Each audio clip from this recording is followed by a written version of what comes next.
Hoje a gente vai mergulhar em um dos maiores mitos da história, o tal do desaparecimento da civilização maia. Sabe? Aquela ideia de que uma sociedade inteira simplesmente some do mapa. É uma imagem forte, né? Mas a verdade é bem mais complexa e, pode acreditar, muito mais fascinante. É bem essa imagem que vem na cabeça da gente, na verdade. Pensa só, cidades incríveis como Tikal ou Palenque, com aquelas pirâmides gigantescas sendo, aos pouquinhos, engolidas pela selva. Essa cena alimentou a imaginação de muita gente por séculos, e foi exatamente isso que criou a base para esse mito da civilização perdida. E aí fica a grande pergunta, né? Como é que uma civilização tão, mas tão brilhante, com conhecimento super avançado em matemática, astronomia, escrita, como é que eles poderiam simplesmente ter sumido?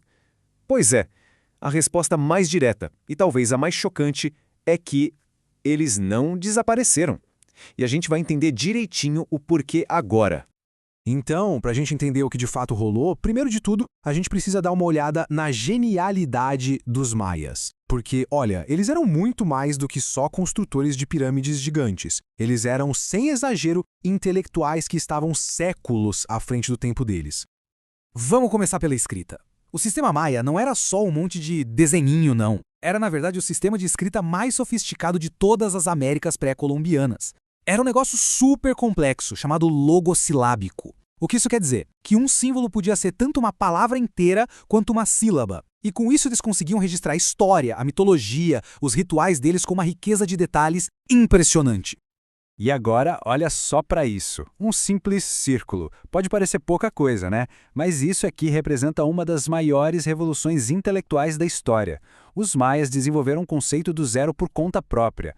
Foi uma das primeiras vezes que isso aconteceu na história da humanidade. E esse avanço foi essencial para eles fazerem os cálculos astronômicos e os calendários super precisos que eles tinham. E falando em calendários, eles não tinham só um. Eles tinham vários que funcionavam todos juntos, sabe? Como se fossem engrenagens de um relógio cósmico. E essa precisão toda era usada para absolutamente tudo. Desde saber a hora certa de plantar e colher, até marcar cerimônias religiosas e eventos importantes do Estado. Só para ter uma ideia, eles calculavam um ano solar com mais precisão do que os europeus da mesma época. É mole? Beleza, então aqui está um ponto-chave. A gente precisa tirar da cabeça a ideia de um império maia todo unificado. Não era nada disso. A realidade era um cenário político super dinâmico, bem parecido com o da Grécia Antiga. Eram várias cidades-estado poderosas, tipo Tikal, Calakmul, Copan, que faziam alianças, entravam em guerra, competiam por poder, por recursos. Era uma teia bem complexa de relações. Ok, agora que a gente já viu o quão sofisticados eles eram, vamos direto ao ponto. A ideia do colapso. Afinal, o que foi que aconteceu lá por volta do ano 900 depois de Cristo? Para entender isso, essa linha do tempo aqui é fundamental. Presta atenção. O tal colapso que todo mundo fala se refere só ao fim do período clássico. Mas olha o que vem depois. O período pós-clássico, o período de contato. A história maia continuou por muitos e muitos séculos depois daquele declínio das cidades do sul. Essa frase aqui resume tudo de um jeito perfeito. O que acabou foi uma era política, uma organização social específica, que ficava concentrada em algumas regiões. Não foi o fim do povo maia. O povo continuou. E essa transformação fica muito clara aqui. O poder não sumiu, entende? Ele se deslocou. Enquanto aquelas cidades gigantes do sul, tipo Tikal, estavam entrando em declínio, novas potências, como a famosa Chichén Itzá, estavam surgindo com tudo lá no norte. Eles se adaptaram, criaram novas rotas de comércio, uma nova realidade política. Então, o período que veio depois não foi de decadência, de jeito nenhum.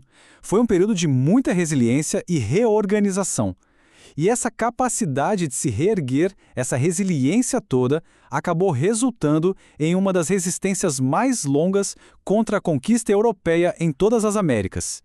Pois é, mesmo depois do auge de Chichén Itzá, outras cidades assumiram o protagonismo.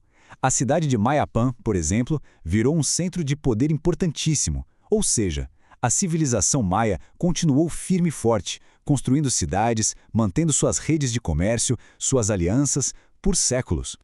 E essa linha do tempo aqui, ela é muito reveladora. A conquista espanhola da região maia não foi uma coisa rápida. Os maias resistiram por quase 170 anos depois da chegada dos espanhóis. Isso é muito depois da queda do Império Azteca, por exemplo. O último reino maia independente chamado Nochpetém só foi conquistado de fato em 1697. Pensa nisso. E aqui tem outro ponto fundamental. A conquista foi um processo super complexo. Não foi só o poder espanhol que o impulsionou. As dinâmicas políticas que já existiam entre os próprios povos maias foram decisivas. Muitos grupos indígenas fizeram alianças com os europeus para lutar contra seus rivais locais. Ou seja, eles tiveram um papel super ativo nessa reconfiguração toda do poder na região. Bom, e tudo isso nos traz para a parte, eu diria, mais importante de toda essa história. O fato de que a cultura maia não é uma peça de museu. Não é só uma relíquia do passado. Ela está viva e pulsando hoje. Essa é a mensagem principal. Depois de séculos de colapso, de mudanças, de conquista, de opressão, o povo maia perseverou. Eles não são uma civilização perdida que a gente só encontra nos livros de história. Eles são comunidades vivas, reais. Hoje em dia, milhões de pessoas se identificam como maias. Elas vivem lá nas suas terras ancestrais, principalmente no México, na Guatemala, em Belize. Muitos continuam falando as línguas maias, mantendo suas tradições, suas visões de mundo. A cultura não parou no tempo, entende? Ela evoluiu, se adaptou e continua sendo uma parte super vibrante da Mesoamérica. E essa evolução ela continua de jeitos muito fascinantes. Um exemplo perfeito é o movimento neo-maia. Pessoas do mundo todo, incluindo, claro, os próprios descendentes, estão se conectando com a cosmologia maia, reinterpretando ela para os tempos de hoje. Isso só mostra o poder e a relevância que essa visão de mundo ainda tem. E no fim fica essa reflexão. A história dos maias nos ensina uma lição muito poderosa. O fim de uma organização política, de um sistema, não significa o fim de um povo. As culturas são resilientes, elas se transformam.